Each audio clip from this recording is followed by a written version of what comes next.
Excuse me, I got hair all of a sudden flipped in my eye. Good morning, good morning, good morning. Whew, what a weekend. I'm so stinking happy. I'm home. Not so happy about that. It's over. Not so happy about that. But I feel really, really good. I feel very good. Had a great weekend at LeakCon 2019. Already looking forward to LeakCon 2020. Absolutely.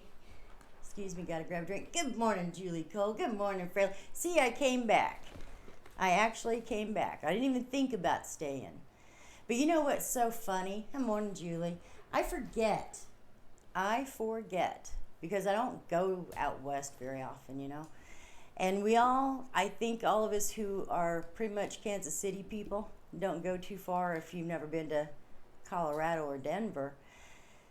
You have an idea because of all the Rocky Mountain High, the Coors commercials, that Denver, Colorado has mountains right there, you know. Truth is, you really don't see any mountains until you get past Denver. Go north or go south or go west. Denver's the gateway. I mean, you see the mountains, you see them, but you don't have that beautiful, passionate background picture, you know? The one that you can use for, I was there. No, that's not there. That's not in Denver. I had a beautiful view of the mountain range from my hotel window, and I did take some pictures. I was sitting in the window all scrunched around, you know, doing my little selfie tricks, and I looked at the pictures afterwards. Can't even see. Looks like a shadow in the background. The white cap on the mountaintop, yeah, looked like a cloud. You can't tell what it is. I was so disappointed. Hey, Patricia, good morning to you. Julie, too. Always happy when you guys pop in. Always happy. Let's see here. I want to show you some stuff I got. So excited about this. You wouldn't believe the people who were there. John D'Souza was there. He's a pretty famous FBI investigator who...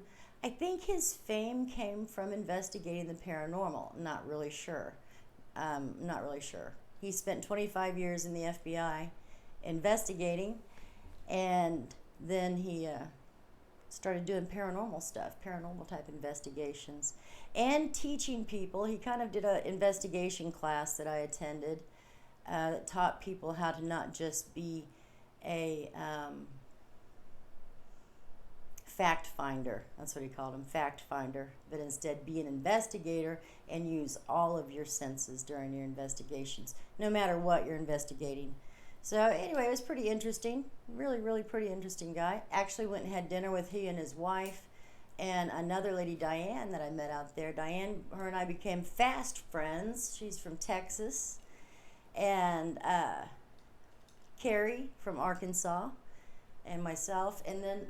my gosh, and for some reason there was a new friend from Blue Springs, and Blue Springs is a neighboring city of like Liberty. It's just outside of Kansas City. And so anyway, funny, she was from Blue Springs and she is studying astrology. She's really into astrology, and so we're going to get together and she's going to run my chart and I'm going to straighten out her chakras. So I look forward to seeing her again. And for some reason, you guys know me, her name escapes me. Yeah, no surprise there. She doesn't have a name tag on in my mind. Otherwise, I'd know it. Did some great work with Yoshashan. There was a couple of people there that I was just absolutely, and I'm not comfortable being compelled to give somebody a reading or balance their chakras or whatever it is that they're asking me to do. I'm really not comfortable being compelled to do that. But there are certain times, like the LeakCon, the conference that I was at, that is a place where anything goes. You know, you can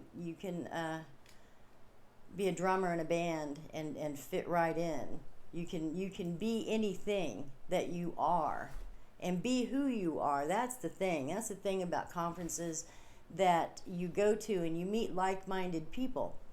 Meet some incredible people. I mean, I met somebody who I've wanted to meet for a long time, Greg Allison. And Greg Allison is a rocket scientist. He subcontracts with NASA. He worked for NASA for a number of years. He also worked with CERN. Really gregarious guy, great man, wonderful attitude, funny, and a wisdom keeper. He reminds me of Merlin, Dumazed. That's so funny.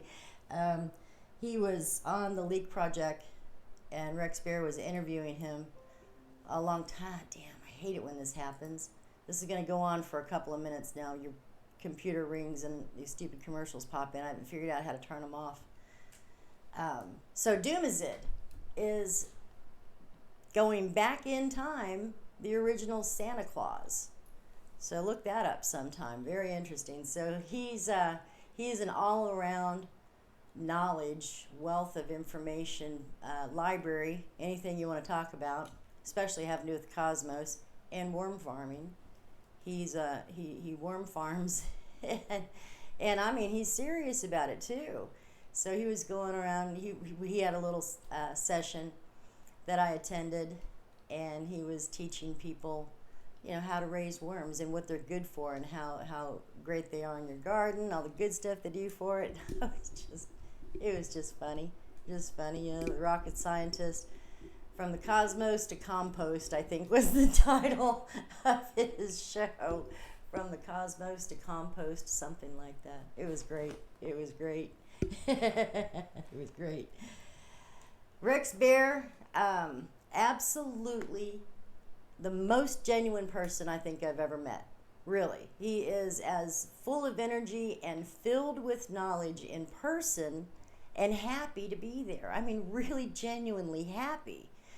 And it just struck me as really truly beautiful that this guy is not acting. He's not trying to be something that he's not. He's actually as knowledgeable as he seems to be, because if you ever look at his channel on YouTube, Leak Project, you can go back into his files and see he's been doing this for so many years. He's been making videos, and he has it really well structured on his website, on his YouTube page, very well structured. So you can look up anything, and it really is like going to Wikipedia on YouTube, except it's Rex Bear's page. So, really nice guy. Diamond from Oppenheimer Ranch and his wife Leah, absolutely beautiful people, and he is just as crazy as he is on his show on the Oppenheimer Ranch Project, and a lot of fun. And again, super intelligent man, super intelligent. So, who else did I see? I saw Laird Scranton. I bought a couple of his books because this guy is another genius of our time. His name is Laird Scranton, and he has also got a really wide base of knowledge and a wide base of information that he draws from. And one of the interesting books that I got of his, and I asked him to sign him, this one is Point of Origin, and it is Göbekli Tepe and the Spiritual Matrix for the World's Cosmologies. Have not read this yet. Looking forward to reading this one. Göbekli Tepe, if you don't know, if you're not familiar with, it is one of the megalithic sites, the ancient megalith sites. And this that you see here on the cover of his page is one of these great pillars that they've uncovered. And there's a huge, vast, like 2% of this place has been excavated, and they looked at it through satellite, and it is a vast complex of these standing pillars in circles, and they're like down in pits. So there have been some ideas, some theories thrown around about what this could possibly be, because on each one of the megaliths is a this isn't a carving. I can't remember what they call this, where it's out from the rock, like they carved around it. I don't remember what that's called. Anyway, these cover each one of the megaliths, and it's like a picture of each one of the animals that existed on Earth during their time. Very interesting. So some people believe that it's a zoo. That's been one of the theories that have been put out. Other people think that it's some kind of a Stargate complex. And so, of course, I had to ask him about it because Göbekli Tepe is in Turkey. And I believe it's Ankara, Turkey, but I'm not sure about that. I do know that it is in Turkey. Turkey is one of those ancient countries that really, we don't hear a whole lot about the beauty and all of the ancient monuments and megaliths that are all around Turkey. It's just every now and then something pops up and you hear about it.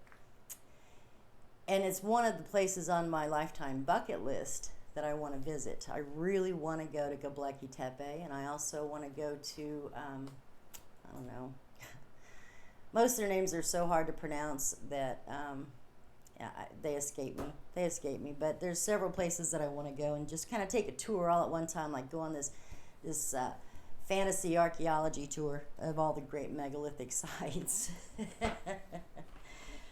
Another book that I got from Laird Scranton, and what a nice guy to talk to. What a nice guy to talk to. He's just like talking to your eccentric uncle. Really cool man. He and his wife were there. The Velikovsky Heresies. Velikovsky Heresies. What's this say? Worlds in Collision and Ancient Catastrophes Revisited. So, this guy, what is your name? What is your name? Not just Velikovsky, there's another one. Russian-born psychoanalyst Immanuel Velikovsky. I'll tell you about him just real quick. Published a highly controversial book called Worlds in Collision.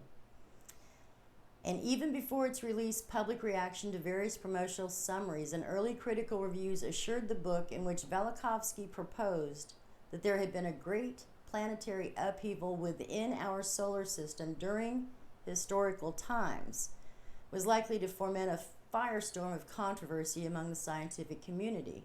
And he had no credentials as a trained astronomer.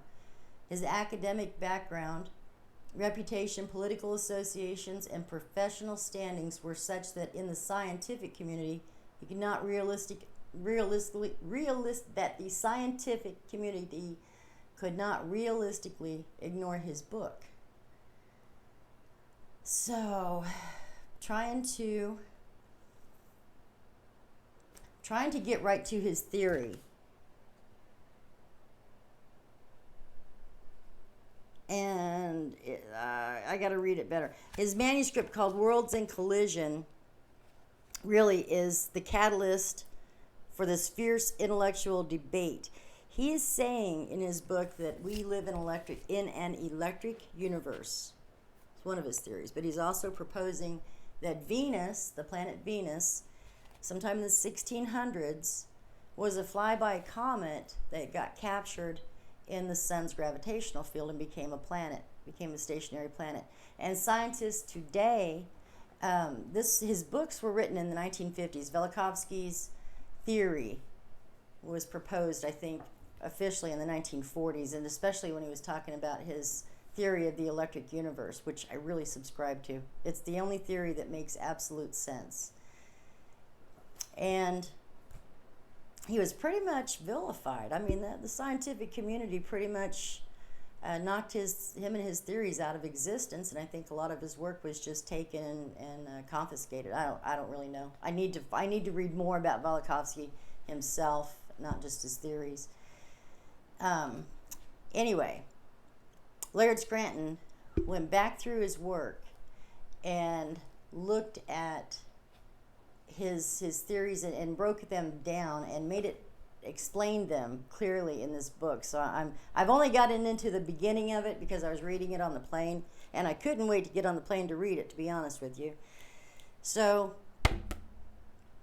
I will tell you more as I learn more. I promise. But Laird Scranton's an excellent author, written several books. Another is China's Cosmological Prehistory. And this was what I went to listen to him for, because each one of the presenters, Laird Scranton was one of the presenters, had a topic Some of them I felt like cheated me because they didn't even talk about what was on their topic. And they went to a whole different subject, and I was really disappointed about that. But Laird Scranton stuck to his subject when he talked about the sacred symbols of the Dogon. The Dogon tribe is an ancient tribe somewhere in Africa. I don't know where. Whose traditions they have kept alive. They're ancient traditions. And, Laird Scranton proposes that the Dogon are actually remnants of ancient Egyptian people, ancient Egyptian, because their text, their written word, which I don't know. I don't know that they have a alphabet. I don't think they have anything like we have today. I think they still go by the ancient symbols. And some are even ancient Hebrew. So you have ancient Hebrew and ancient Egyptian symbols mixed in.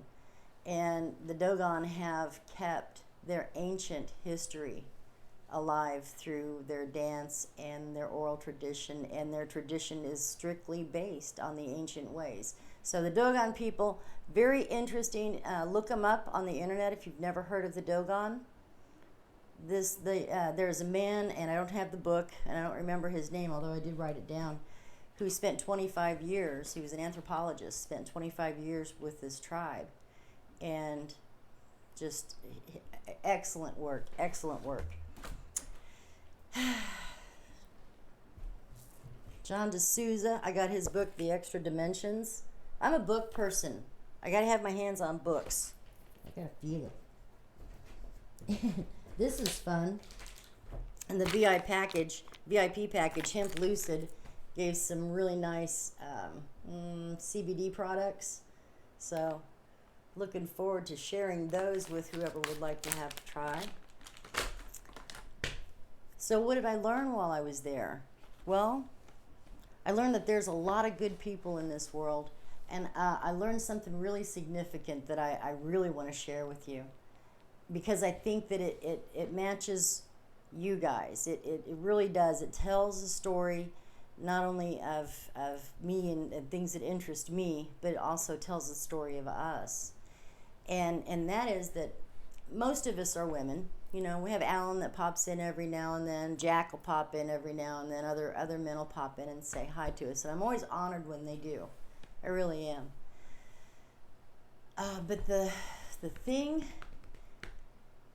that I found, because Diane was one of the first women that I ran into there that I just kind of felt an instant connection to. Because I'm kind of a shy person, really. And I had to ask my guides to bring me out, you know, and let my throat chakra be clear so that I'm not stammering and stuttering and saying ignorant things, you know, because stupid things come out of my mouth. And they're not even things that I'm thinking. I'm thinking of saying this thing, and this over here comes flying out. I mean, it's just like it just flew out. And I'm shaking my head going, where the hell did that come from? And then I have to, I'm sorry, I really don't understand what I just said, so let's ignore that part. Right? So I'm glad I'm not the only one. So really, in social situations, I have become aware that I super have to lean on my guides to help me have clear thoughts and clear intentions and clear words coming out of my mouth. Because if I don't, I'm screwed. Seriously screwed. So, Diane from Texas, she was there on her own. Her kids were at home, and it was her that was interested in the changes in the earth and preparedness. I don't know. Getting ready, I guess. She wanted to know how to start. How do you begin? How do you begin to prepare? And that question never really got answered. I was disappointed in that. It never really got answered. And I think the answer to it really is just begin. Right, Freya? Good morning to you, love. But as we sat at this table, now she was very outgoing, and she was a perfect person to pal around with because she went up and she was asking all sorts of people, "Do you want to go out and have Mediterranean for dinner tonight? You want to go?" This was Friday night, the welcoming party, and we were all really hungry. And she asked probably 12 people. I'm serious. She just kept asking people, and some people would say yes, and then they'd back out a little while later. But she said, "Do you think I should ask anybody else?" I said, "Well, yeah, go ask John D'Souza and his wife if they'd like to go with us." So she did. John D'Souza. He's a pretty famous guy in my realm. So she went over and said, "Hey, you and your wife want to go have dinner with us? We're going to have some Mediterranean." And he said, "Man, that sounds great. Yeah, I'd love to go." He asked, "Bella, would you like to go?" And she said, "Yeah, it sounds good." So it ended up being Diane, myself, John, and Bella D'Souza having dinner. And it was great. It was really great. I mean, what do you say? Had a fabulous dinner. Excuse me. Lauren, good morning to you. I'm so happy to hear that. She said, "When I met you at the craft fair, you were amazing. Best read and healing I ever got." Thank you. Thank you for that. And I want to thank you, and you helped me get my ball rolling. I'm so happy about that. Good morning, Melody. I really am, Lauren. Thank you so much for that. I understand that everything that I do, especially in the morning, is all gifted to me by Spirit. Everything I say is given to me by Spirit to say. When it reaches you, when it touches your heart, when it makes sense. When I'm just sitting here rambling, it's just me rambling. But when Spirit has something to say, they say it, and they get their message across, and they get it out very, very clearly. So my realization, back to that, I apologize. I ramble. I take a while to get to my stories. As she was inviting these women over, and we ended up with a table of 8 women. And of these 8 women, 2 of them had left their adult children at home to watch the house while they came to this conference. The other 6 women, including myself, that were sitting there, we left our husbands at home and we went to the conference because women, and this is what I got. Women affect change and the basic levels. We're the grassroots people. And it doesn't matter if you have a family, if you're a young mother, if you're a grandmother, or if you've never had children. If you've never been married, you still have a family. You still have a family. And the power in being a woman, even if you're not comfortable in a woman's body, there's power in being a woman. And the power that I found was that we affect gradual change, but it's effective change. And it is permanent change because we affect generations. And they don't have to be your generations. They can be your nieces and nephews. They can be your neighbors' kids. Women have the power. I mean, if your husband or your kids were overweight, and you're the primary cook. Say you're the primary cook. You're the one that goes out and buys the groceries, plans the meals, prepares them, and serves them. You have the power to help your family lose weight in a healthy, sensible way without even realizing that they're on a diet. Because weight control and weight management and losing weight, all of that has to do with lifestyle. And it is not, diets don't work. Diets don't work because our lifestyle is the same. And it takes changing your entire lifestyle around for your body to get back into harmony with itself. Because generally, when you're overweight, unless it is a medical condition that's causing your weight gain, your mind, body, and spirit is out of balance. It's out of balance. There's some disharmony somewhere in your body that's causing your body to react by slowing its metabolism down. And maybe the changes are, like for myself, I went through 20 years of taking hormone therapy, estrogen. I went 20 years of taking estrogen, and I finally have gotten myself completely off of it because I'm 53 now. It's time for me not to be on hormones. And exactly what I'm saying, Julie. Stress absolutely will kill you. It slows down. When we stress, we start to pull inside. You do. You start to pull inside. And it shows in your gut because your gut is flushing out your body. Its job, your gut's job, your intestines, is to carry the waste from your system. Well, when you're under stress, your body is pumping out serious toxins because it's getting rid of all these stress hormones, right? It's pumping out these stress hormones. When your body is under stress, it does not behave correctly. Even if it's just a little bit of stress, it doesn't have to be like loud, banging, screaming, yelling kind of stress. It can just be the very quiet, insidious kind of stress. The kind that you don't even recognize.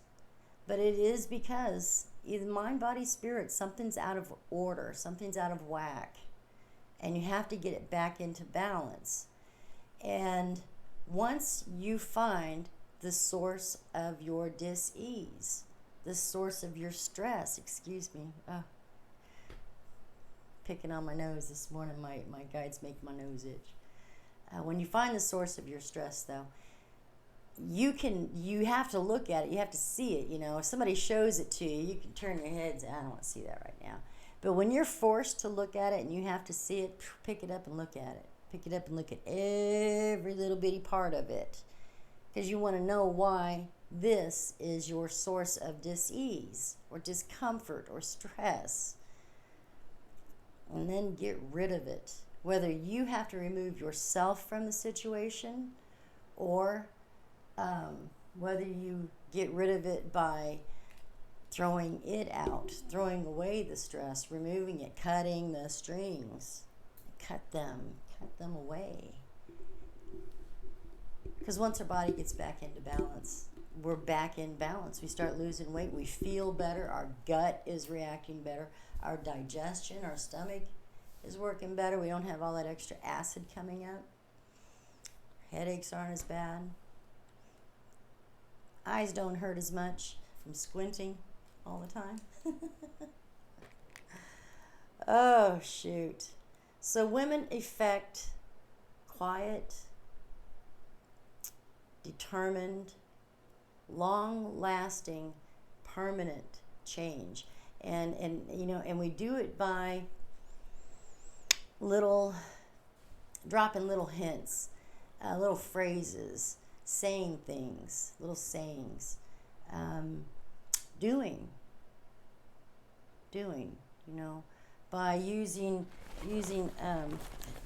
one of the women that I met there gave me this, and this is the coolest thing. This is a beeswax cloth.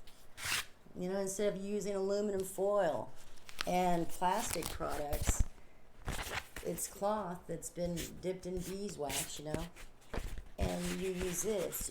You use it to cover whatever it is that you need to cover. Cover it tight like that. Put it in your refrigerator, and nothing's getting through. There's no air coming through here. When you don't need it, you take it, you straighten it out, and wipe it off with the cloth. Fold it up and put it back in your drawer until you need it again. That's pretty stinking cool. And so if you want to start using less or having less waste, prime example, teach me how to do this. Teach me how to make a beeswax cloth so I can make more. And I can teach my children and my grandchildren how to make them. Because one thing that I took away from this conference, all of these great minds, I mean, we had astrophysicists there, and not just one. Not just one. We had the Ice Age farmer there, Christian. Can't remember his last name.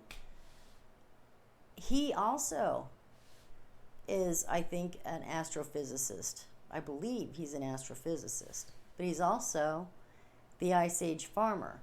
Because Greg Allison, same thing. Rocket scientist.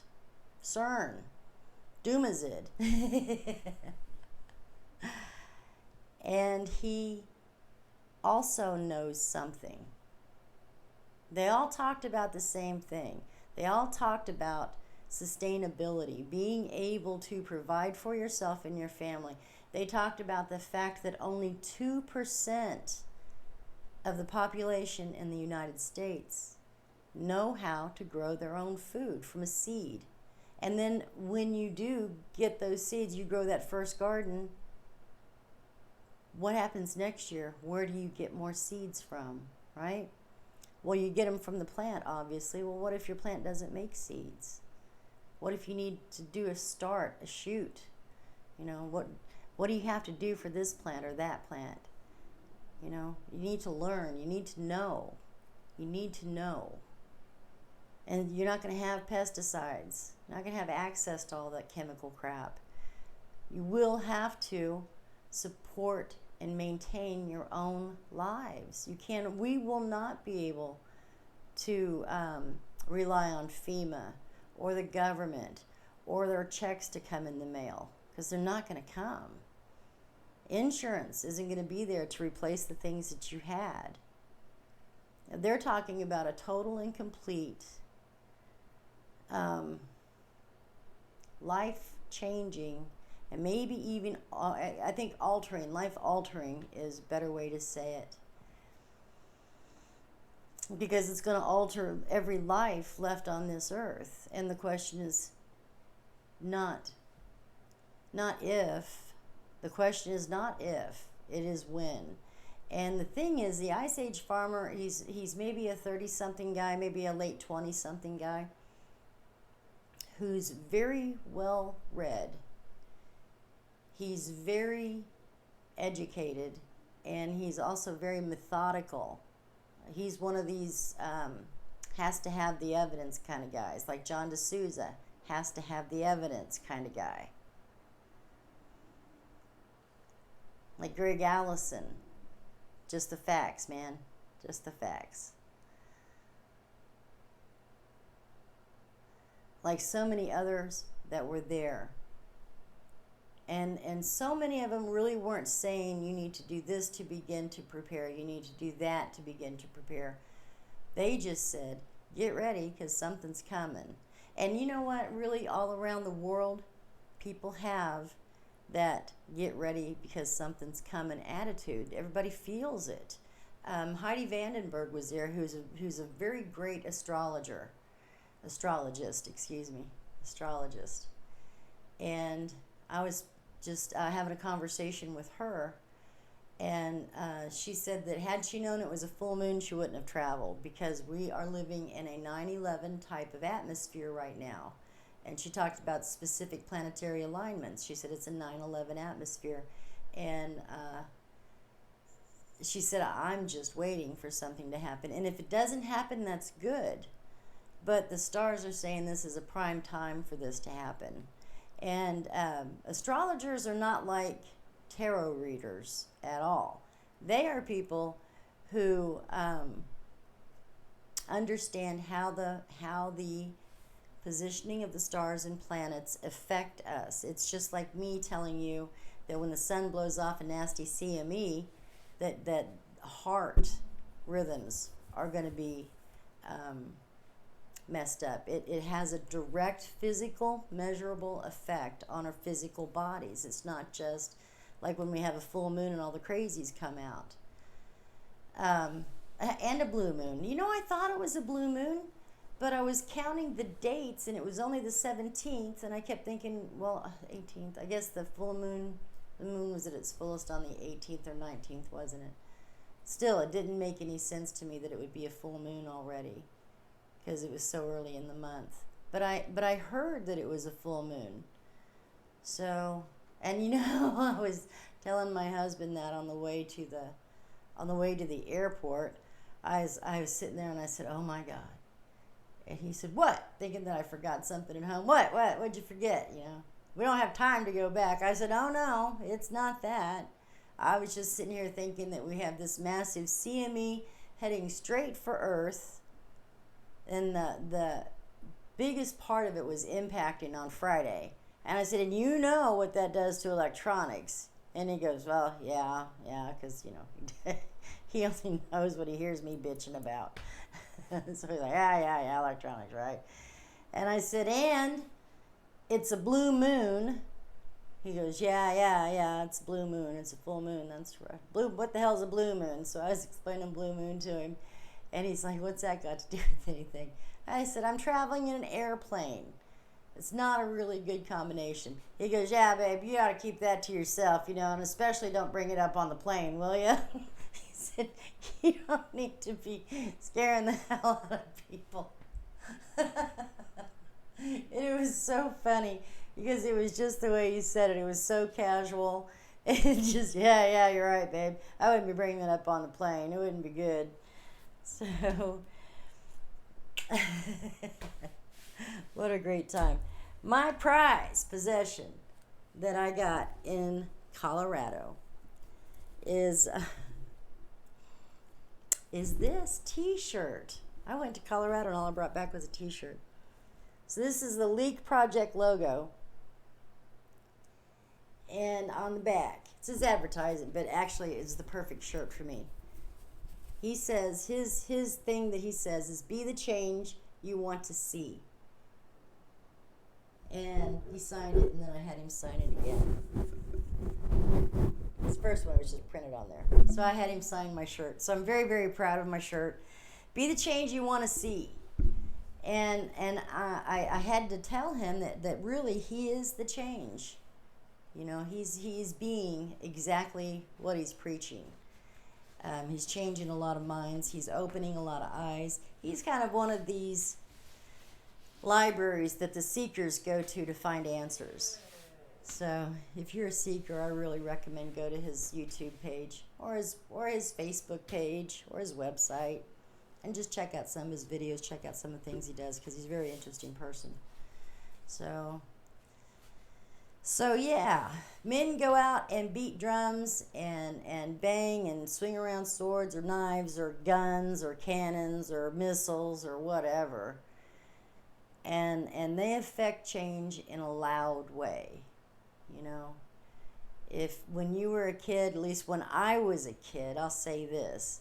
When I was a kid, my dad affected change with a belt. If he wanted something to change, damn it, it's going to change right now, and I'm going to prove it to you. So he affected change with a belt, and change came rapidly. But women are much more subtle. Women are teachers. We are instructors. We are wisdom keepers.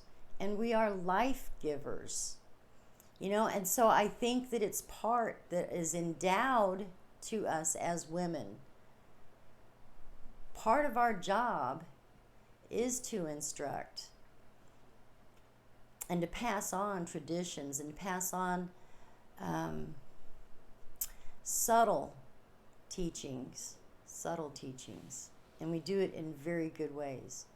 And so I encourage each and every one of you to continue to affect the change in your life that you need to have so that you can have balance.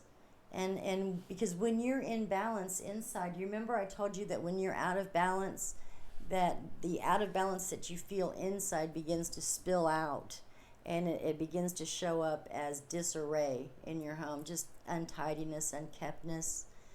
It shows in your appearance. Instead of combing your hair and putting on a pair of jeans to go to the grocery store, you stay in your sweats or in your PJ pants because they're just cute as hell and they're so damn comfortable. And, well, I'm going to match the image. I'm going to wear my slippers to Walmart too. And, oh hell, I'm not putting on a bra today. I'm in my PJs. Why do I want to get dressed? It spills out into your physical appearance when you have imbalance in your life, in your mind, body, and spirit. And then it begins to affect the people around you. So find that point. And to find it, all you have to do is ask. It just is such a secret that should not be a secret. We were told wrong when we were told that you can pray in your heart, you can pray quietly to yourself. That was because they didn't want to listen to you making noise. You can pray quietly in your heart, but it's more like contemplation. Because in order for us to begin change, we have to speak the words. We have to put the vibrations into the air. The vibrations that you want brought back to you. What do you want to see in your life? What do you want to change about your life? And have a destination, have a goal, be specific. Be specific. Those little pictures that you see in your head of your ideal place, that may be spirit prompting you. We've got your ideal place set up. So sorry. I had my thing on, my do not disturb on. Sorry about that. Oh God, I don't know what I was looking for. Anyway, I totally lost my train of thought on that one. Gosh darn it.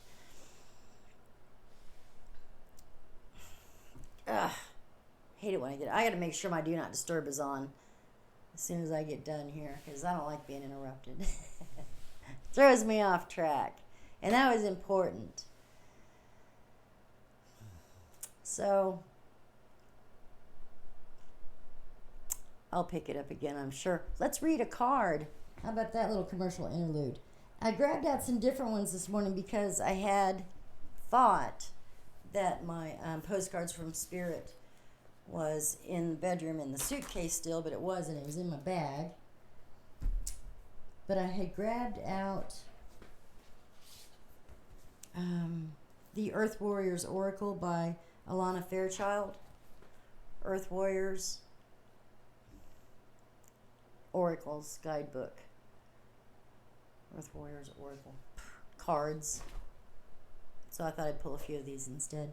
Instead of postcards from Spirit, let's do some Earth Warriors cards. Boy, Shashan was on it this weekend. I felt kind of bad. I didn't do any readings Friday or Saturday, because like I said, I'm not compelled to do them. I don't like to be compelled to do them. And I don't like to do them, and it doesn't have anything to do with being paid or not being paid. It's the respect that you give to the oracles or the readers who are getting paid to do that. Because if I was to stand outside on the patio, especially where they could see me, because that's where I did 3 real quick chakra balancings, but I was really, really, really called to do it. But normally I would not have done that, because I really think that it doesn't have anything to do with money or no money. It really has everything to do with the respect that you give to your other readers. You don't want to take business from them. And although I truly and firmly and honestly believe that, readers, you can have 50 readers in a small room, and every single reader, if they are genuine, and in how they present themselves, and I'm not saying that people sometimes are not genuine with being able to read, because of course I think everybody can, but I think sometimes people present themselves differently than what they have to offer, and so be it. It's just life. It's just people. So if they were genuinely offering themselves as a reader, everybody will receive people there's no competition. It's not this one's better than that one. Although sometimes people who don't go by their instincts when it comes to reading,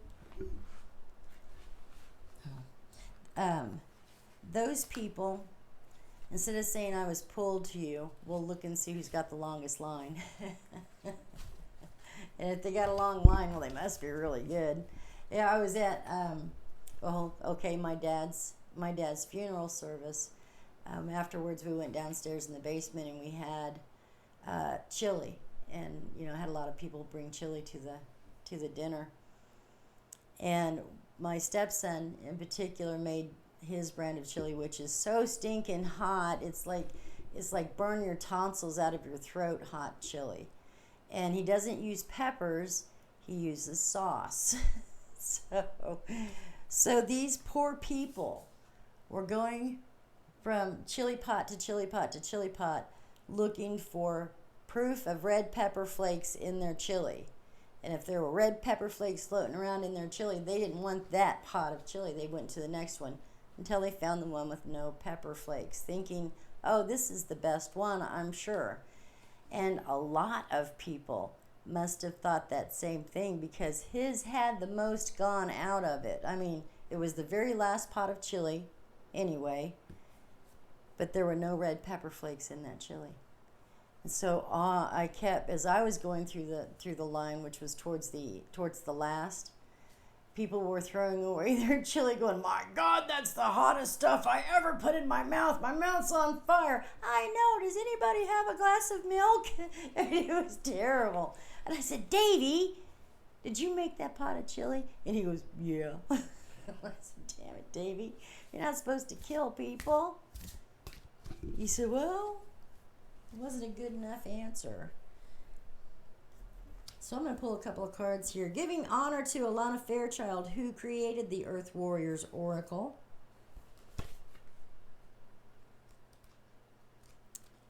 The first card of the morning is, I went past her, Intikana, Child of the Light.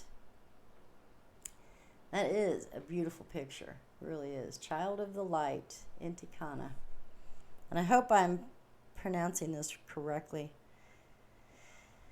There is a divine light that does not cast a shadow, nor does it cast judgment, even though it reveals truth. A truth that is sometimes hard to acknowledge and requires that we change our ways. True divine light is healing, it is unifying, it brings hope and illuminates the way. Other sorts of light exist on the planet that are not so pure, not so helpful. Those sorts of light may appear stunningly bright, yet in effect create separation and increase ego. You can recognize genuine divine presence not by how dazzling it may appear at first, by what your devotion to that divine light evokes in your heart and in your world. Wow, I like that. So what they're saying is to trust your feeling over appearance. Move away from influences that create fear, negativity, or doubt in you. Reach out for that which uplifts your heart. Spiritual protection is being offered. Refuse to be dazzled by the ego masquerading as something spiritual. Through your prayers and efforts, spiritual light has been accumulating on the inner planes, even though you may not sense that consciously as yet. There will be an intersection of events and circumstances in your physical world through which that light shall pour forth and manifest itself as grace. Continue with your spiritual devotion. There is something truly good to come of it. Nice. I like that. I like that. Intikana. She's an Incan goddess. I read that. I didn't know that. It was on the other page that I didn't read. Oh, I don't want to present myself as something I am not, that's for sure. And I am a thinker and sometimes a doer, but most often I am a troublemaker, and that's what I like to do. Stir up trouble. Not dissension, just a little excitement. Mama Keela. Mama Keela. She is the Mandela of the moon. She said, I, the lunar mother, nice to have on this full moon, bring you the Mandela of the moon to manifest through the law of magnetic attraction. My Mandela is the sacred portal through which your dreams, intentions, and visions shall pass into the wholeness of being, from the realm of inspiration into the world of form on earth. There is no need for doubt or concern, for even the appearance of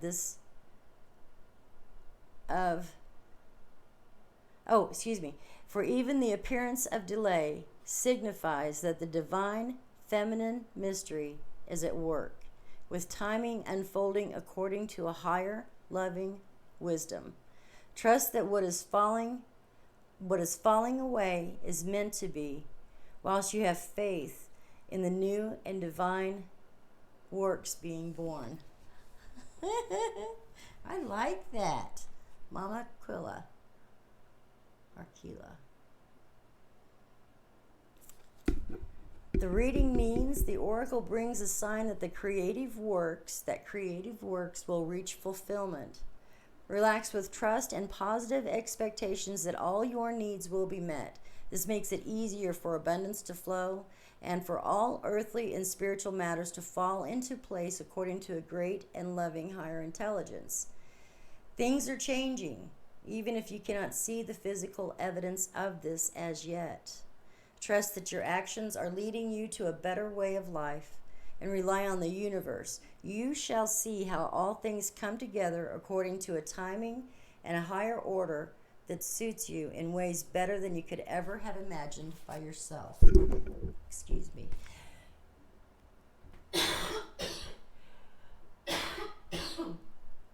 Oh, my SARS.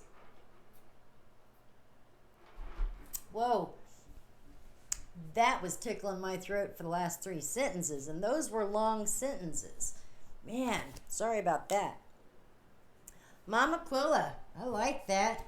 It lets us know that change is a-coming and things are going to be okay. Don't forget that. I read for a very dear new friend of mine, and she was the first person that I actually asked if I could balance her chakras, and, you know, you just need your chakras balanced, that's all. But I know Yoshashan had something to say to her. And so as Yoshashan was working, spinning out those chakras, she was giving me messages for her, and I was, of course, sharing them with her. You know I don't remember them. But one thing that I do remember very, very clearly was, and I think it was a message for all of us, is I think why I remembered it so clearly.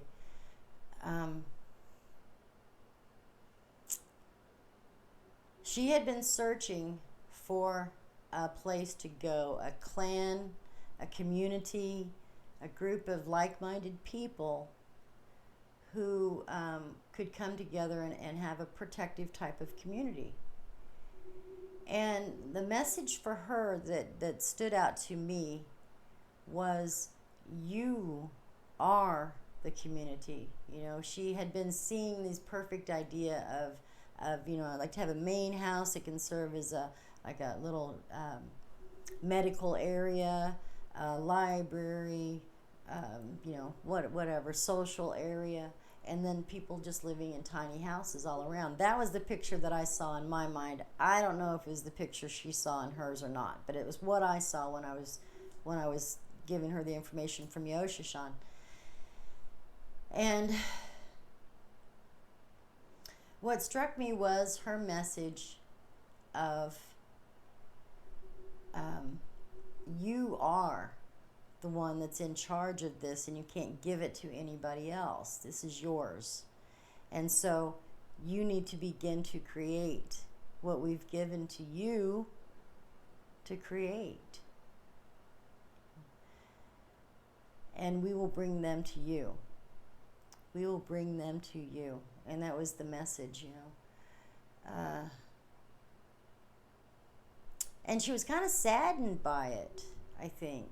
I think she was really scared and kind of frustrated by this message that she was the one who was supposed to begin this job of setting up for people to come.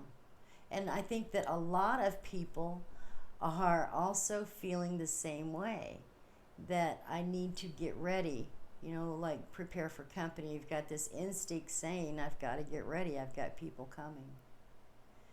And so,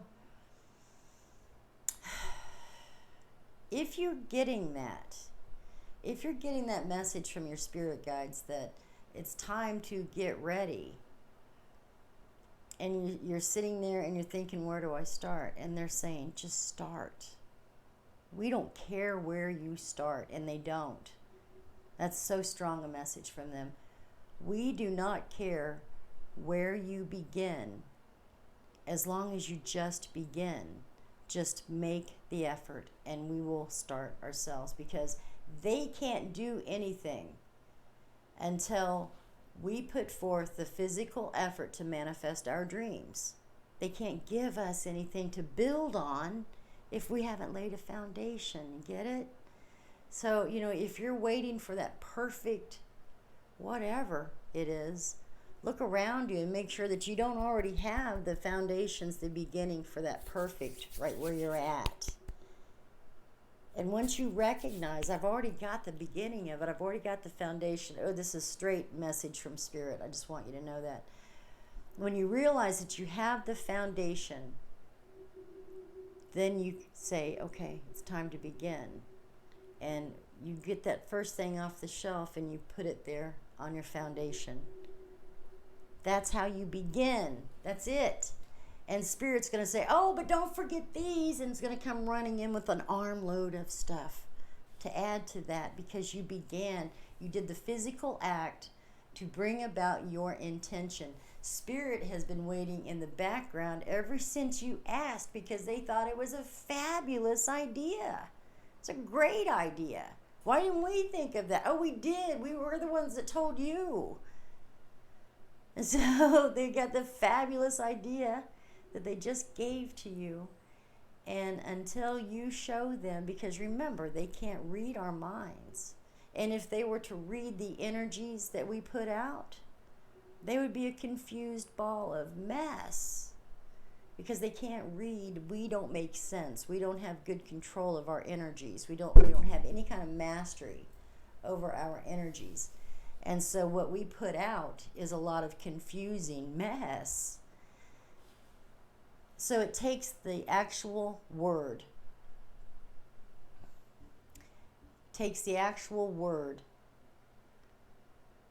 To go out into the universe, to put the vibrations out there, to affect whatever change you're wanting to bring about. And then it takes action, some kind of step towards the goal to fulfill your desire that you just put out into the universe. So oftentimes, we put a desire out there and then we wait for it to come to us. We wait for it to land right here. And they're like, well, the Spirit is looking at you going, where do we put it? We got it right here. It's right here. We're carrying it around. We've got this huge load for you. All these gifts for your new idea. We don't know where to put it. And so you have to give them a place. You have to begin yourself. That's how you begin. You just begin. But when they see by your actions that your actions are meeting your words and your intentions, 3 in balance, that will affect the change. That will begin to affect the change. So Julie's been struggling with so much going on and can't focus and quiet your mind. You know, Julie, and I heard this over the weekend, and I thought it was great advice, and so I'm going to share it with you. If you just try every day and start off with 1 minute of just quiet time, and you have to focus on something. Focus your mind on something. Don't focus on a blank wall, because when you do, that's a projector screen. I don't know about you guys, but any good blank wall in my house you can watch a movie on. Right? So when you focus on a blank wall, or you focus on the movie screen, the first thing that's going to start playing is the what if movie. And then your attention is gone, because the what if movie grabs you by the ears and pulls you in. Says, come on, what if this was to happen? What are you going to do then, huh? What if she said this to you when you were doing this? What are you going to do then, huh? What if something happened? Oh my God, what if? And the movie will play on and on and on. What if you don't pay your bills on time? What if I didn't turn the light off in the bathroom? What if I forgot to unplug my curling iron?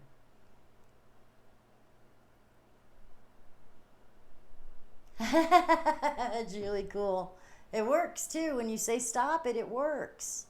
When you stop yourself when the what if movie is playing, you recognize that's the what if movie again, guys. I'm tired of the reruns. Stop it. I don't want to play this game anymore. Stop it. And stop it now. The movie will stop. Your what if movie will stop, and then you will have to, thank you, Julie. It does stop. Sometimes it takes 3 times of telling the movie to stop it. You're suggesting it the first time, you're requesting it the second time. Stop it. Please stop it. 3rd time is stop it, damn it, now. You know, it's a direction. No question. Suggestion. Oh, you guys heard me. Anyway, so you quiet down the what if movie. But if you can even set your phone timer for 1 minute and just focus on that very peaceful beach that you like to sit on, whether it's at the lake or at the ocean, focus on that. Focus on that stream. Focus on the animals at the farm. Watch the squirrels. Watch the rabbits play. Good job, Melody. Good job. Keep saying it.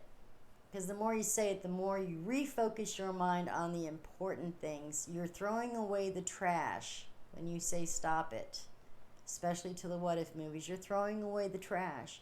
And you're making room for the good stuff. You know, I always tell you when I watch YouTube, and I've just got it on YouTube for the noise sometimes. I like noise in my house. I was a mom. I ask my guides to help me to focus on what I need to know right now. File it away if I need it for a later time. If I need to retrieve that knowledge, file it away. Throw away all the trash. If it's not for me, I don't want to keep it. I don't want to keep somebody else's information because that's not for me. It doesn't have anything to do with the book I'm writing. If it doesn't go with my story, I don't need it in there. It's the same thing in our life. You know, we write the story of our life every single day with every step we take. We write a new story. We write a new chapter in our lives. We continue our paths. And if it's not for your highest and greatest good, you do not need it in your life. And you don't need thinking. This is a trap we all fall into. Men, women, people, doesn't matter who we are. It's a trap that we all fall into. It's the, I know I can help that guy. I know I can help that guy. I know I can. He just needs love. That's all. And I can love. Let me help that guy. Well, you know what? You might not be able to help that guy, but the next one down the road, that person may be able to help that guy. If you've been hanging on to somebody for all these years because you feel like you can help them, know that you cannot. No, you really can't. But, and as long as you're hanging on to them, nobody is going to help. Nobody. Because you're hanging on to them. Once you let them go, now I'm talking about a lover, a friend, and as absolutely desperately difficult as this sounds, even your own child. You were given the authority to birth that child into life and to help guide their lives. But when they begin to make their own adult choices and can stand by those choices, whether they're standing with their hand in their head crying or they're standing proud, it doesn't matter. If they are able to make an adult choice and stand by it, then they're adults. Age doesn't matter. And when you are no longer able to help them on their path, when you're no longer able to reach them, then your job is done. And it is time to allow them to move on. And you are doing a huge disservice. It will all be okay, Julie. It really, truly will. But know that as long as you have got this grasp, this, I love you so much, I'm your mom, can't you please listen to me, please? Know that your mom and your job is to let go and to allow that person, that lover, that child, that friend, to find the next person who has exactly what they need to heal and become whole. But you have to let go of them.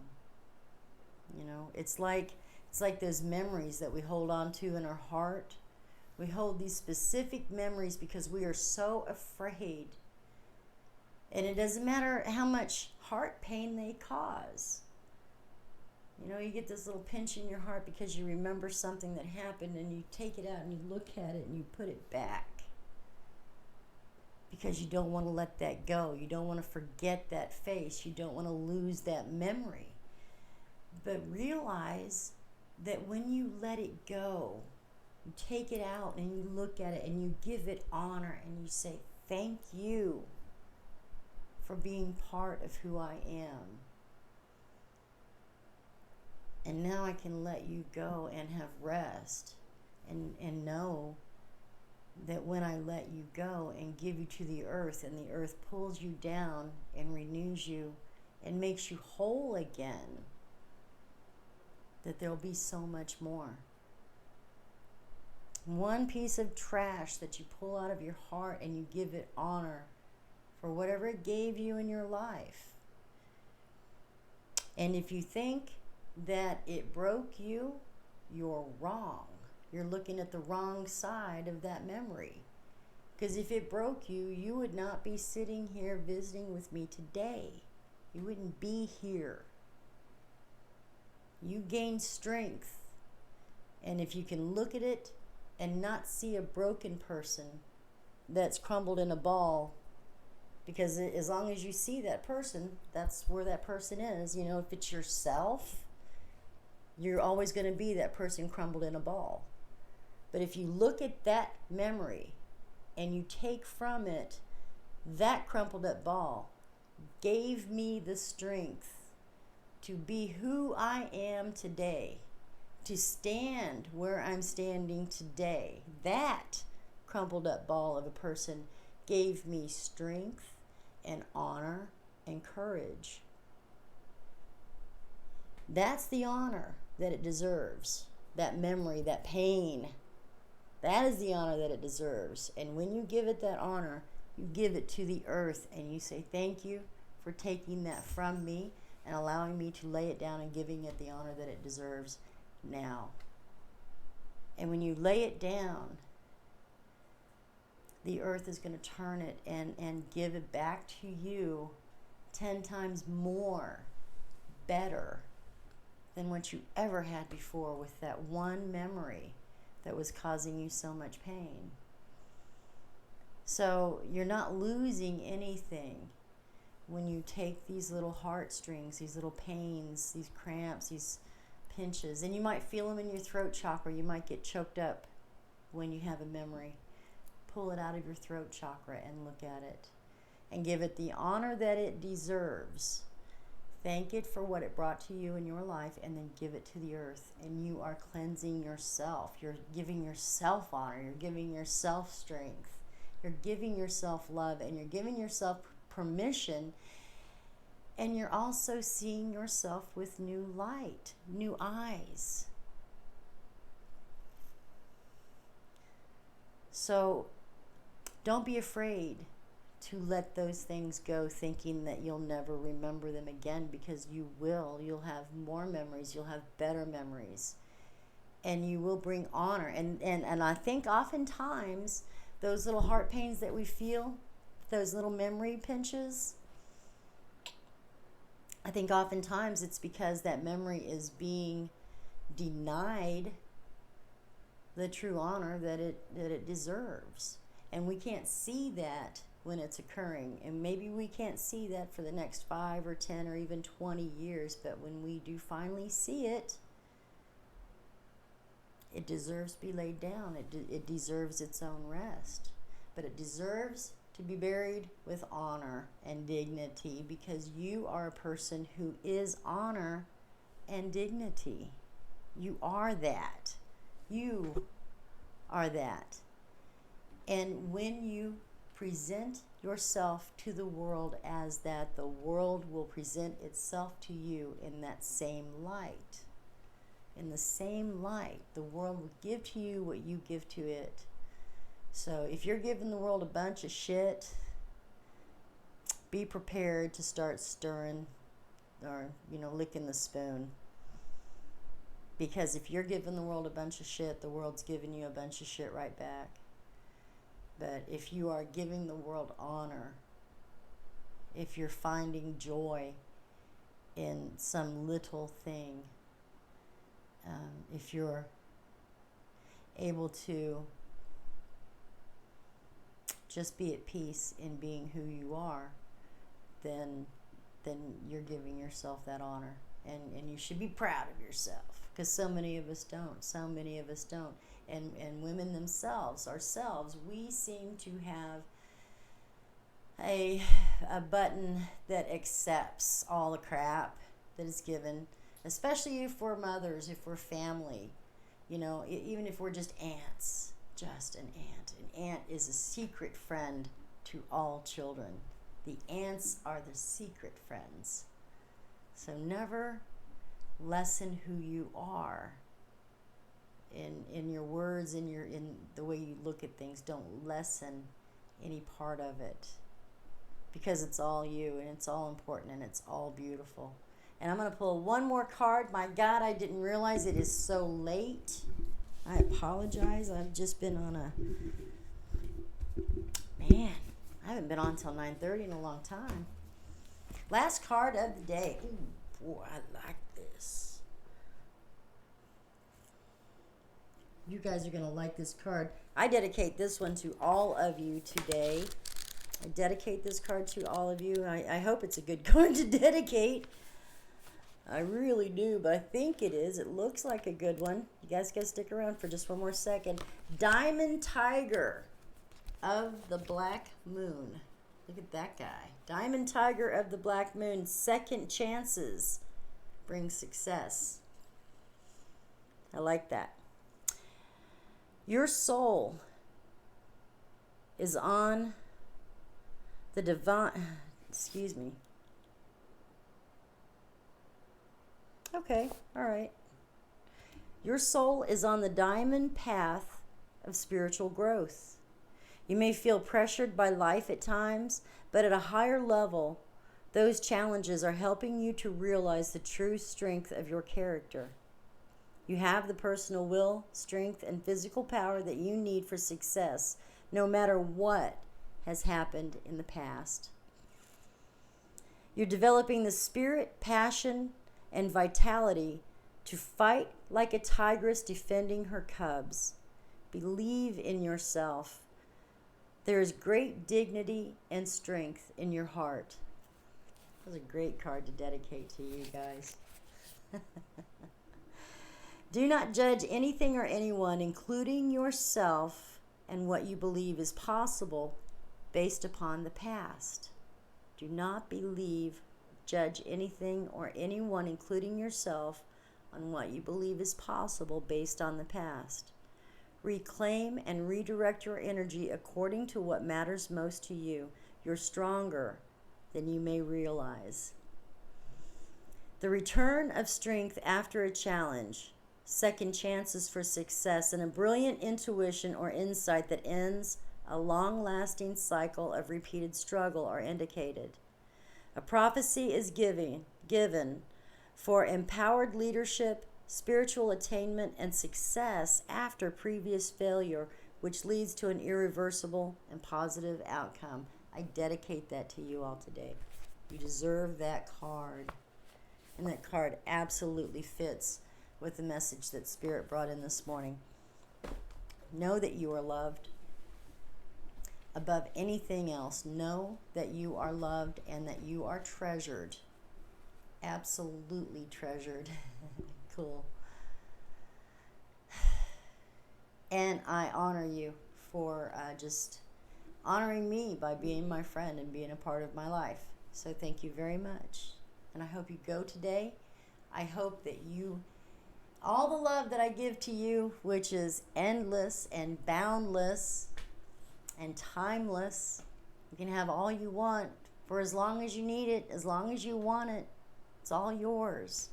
The only thing that I ask you to do is to share it, and share it abundantly. Share it with everybody. Give that love that will change a life. And all it is just a smile and a nod and looking somebody in the eye and saying hello or good morning. How are you? Good day. Light that light and let them know that somebody cares enough to say hello. And then give love and continue to give it abundantly. I do too. These are great cards. This is, one more time, this is the Earth Warrior Oracle by Alana Fairchild. Get yours today. I'm going to get off of here, hitting the road. Well, hitting the floor. Yeah, I'm tired. I'm probably going to go back to bed. Melody, thank you so much. You guys have a beautiful day too. Absolutely enjoy your day. Do something exciting. Even if you just do it for yourself. But do something. Every day, remember, 1 minute. 1 minute. Just meditate for 1 minute. Focus your mind on something. Give yourself 1 minute. Tomorrow, give yourself another minute. Keep that minute going every day for the rest of this week, and then next week add another one to it. Focus your attention for 2 minutes next week. This week, 1 minute. Next week, 2. Take it like a pill. You can do it. I'll see you later.